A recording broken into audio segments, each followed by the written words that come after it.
మనిషిని దేవుడు సృష్టించినటువంటి పర్పస్, ఉద్దేశం ఏమండి? ఆదికాండము 1వ అధ్యాయం 28వ వచనంలో దాని పర్పస్ క్లియర్గా చెప్తాడు.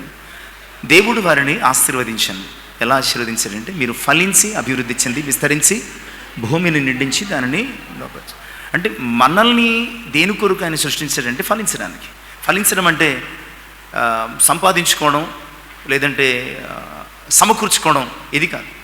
అసలు ఏదైనా తోటలో దాని అవసరమే మనిషికి లేదు. ఉదయం లేస్తే చక్కగా ఆకలిస్తే పండ్లు తినడం, దాహం వేస్తే 4 శాఖలు కలిగినటువంటి నదులలో ఏ వైపుకి వెళితే ఆ నీళ్లు తాగడం, హాయిగా విశ్రాంతి తీసుకోవడం, దేవుడు సృష్టించిన సృష్టిని చూసి సంతోషించడం, సాయంకాలం వచ్చినటువంటి దేవునితో ఈరోజు ఏం చేశారు అని చెప్తే ప్రభా ఇవి చేసామని చెప్పడం.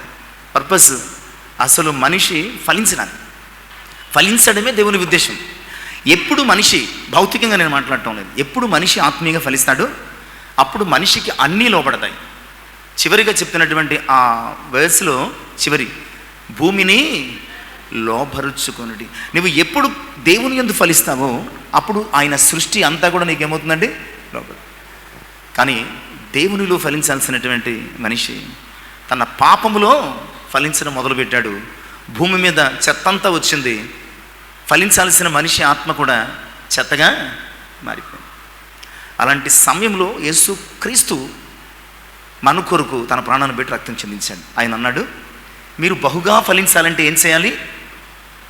నా యందు మీరును, మీ యందు నా మాటలను.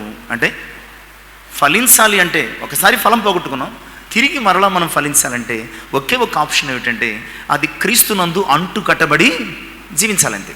అలా జీవించగలిగితే మనం ఫలిస్తాం. ఏమి ఫలించాలి అంటే మరలా గచ్చ పొదలు ముండ్ల తుప్పలు కాదు. ఏం ఫలించాలంటే అధ్యక్షుల వారు మనతో చెప్పినటువంటి మాట, మన ఆత్మ ఫలించాలి. ఆత్మ ఫలించాలి అంటే పరిపూర్ణమైనటువంటి లక్షణం కలిగి ఉండాలి. ఒక బత్తాయి పండు తీసుకొచ్చామనుకోండి, అది ఒక ప్రక్కన ఒలిసేసి 2 తొనలు తీసేసుకుని మళ్ళా ఏమీ తెలియకుండా మూసేసి ఎవరికైనా ఇచ్చామనుకోండి, ఆ బత్తాయికాయ ఒలిసిన తర్వాత ఇది పూర్తి పండు కాదు అంటారు. ఎందుకంటే అందులో ఉండాల్సిన తొనలు ఖాళీ అయిపోయినాయి. అలాగే మన ఆత్మ కూడా ఎక్కడ ఖాళీ అవ్వకూడదు, అది పూర్తి ఫలముతో నిండి ఉండాలి. అలా పూర్తి ఫలముతో నిండి ఉండాలంటే అందులో 9 లక్షణాలు అధ్యక్షులను వివరించారు. ప్రేమ దగ్గర నుంచి ఆశా నిగ్రహం వరకు 9. మనం అంటూ ఉంటాం కదా, నవధాన్యాలు, అలాగే నవరత్నాలు, నవగ్రహాలు ఇలాగ అంటాం. అలాగే క్రైస్తవ జీవితానికి కూడా 9 ముఖ్యమైనవి. ఆ 9 ఏమిటంటే ఆ ప్రేమ నుంచి ఆశా నిగ్రహం వరకు ఉన్నటువంటి లక్షణాలు. ఏ క్రైస్తవ విశ్వాసి ఈ 9 లక్షణాలను తాను సాధకం చేసుకుంటాడో అతడు బహుగా ఫలిస్తాడు. అతడు ఫలించటం వలన ఏం జరుగుతుంది ఏమండి? అతడు ఫలించటం వలన తండ్రి బహుగా మహిమ పరచబడుతుంది. ఈ మహిమ నిజానికి ఆదామవ్వల నుంచి మొదలవ్వాలి. కానీ ఆదామవ్వలు దేవుని మహిమపరచడం మానేసేసి ఏం చేశారంటే అపవాది మాట విని దేవునికి నిందను, అవమానాన్ని తీసుకొచ్చారు. తిరిగి మరలా ప్రభు రక్తం చేత విమోచించి మనల్ని ఆయన అన్నాడు, మీరు ఫలించండి, మీ ఆత్మయందు ఫలించండి అన్న. ఈరోజు క్రైస్తవ విశ్వాసంగా ఈ 40 దినాలు, రానున్న దినాలలో మరలా ఆగస్టు సెప్టెంబర్ మాసాలలో ఇంకో 40 దినాలు, ఈ ప్రయత్నం అంతా ఎందుకంటే లోకములో ఫలించడమే ఫలింపు అనుకుని దేవుని విడిచి తిరుగుతున్నటువంటి మనం తిరిగి దేవుని యందు క్రీస్తునందు ఫలించాలి. కనుక ఆయన వాక్యములో మనం అంటుకట్టబడి జీవించడానికి, ఎదగడానికి. కనుక ఈ ప్రయత్నంలో మన ఆత్మలు ఏం చేయాలంటే దేవుని యొక్క నామమందులో అంటుకట్టబడి మనం ఆత్మీయ ఫలము ఫలించడానికి సిద్ధపడాలి. ఈరోజు మనల్ని ఆయన పుట్టించిన ఇన్ని ఫెసిలిటీస్, ఇన్ని కంఫర్ట్స్ ఇచ్చినటువంటి పర్పస్ కూడా ఏమిటంటే నువ్వు నీ కొరకు, నీ ఇంటి కొరకు, నీ పిల్లల కొరకు, నీ సమాజం కొరకు ఫలించడం కాదు. నిన్ను పుట్టించినటువంటి నీ దేవుని కొరకు ఇదే one and only option. Purpose కూడా ఇదే.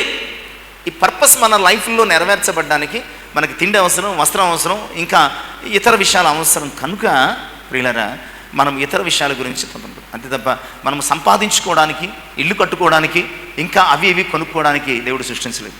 ఆయన మహిమపరచబడులాగా మనము బహుగా ఫలించాలని ఆయనలో అంటుకట్టబడి సృష్టించాడు. కనుక మనం ఇతర విషయాలను మానుకోమని చెప్పడం లేదు. కానీ ఇతర విషయాల కంటే ప్రధానమైనటువంటి ఉద్దేశం నీ ఆత్మ ఫలించాలి.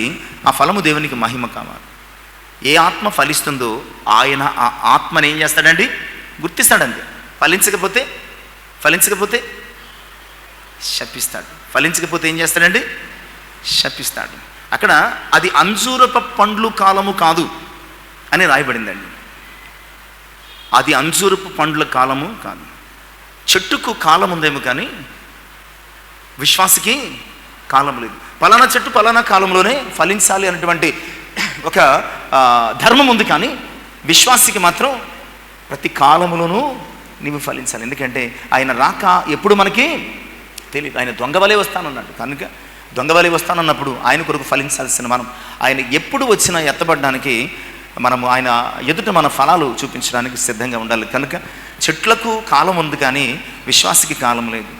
ఆయన వచ్చే కాలంలో మనము ఫలింపు కలిగినటువంటి వారంగా ఉండగలిగితే ఆయన తెత్తబడతాం, లేదంటే విడిచిపెట్టడం. కనుక మన ఆత్మ ఫలించటకు మనం ప్రయత్నం చేయాలి.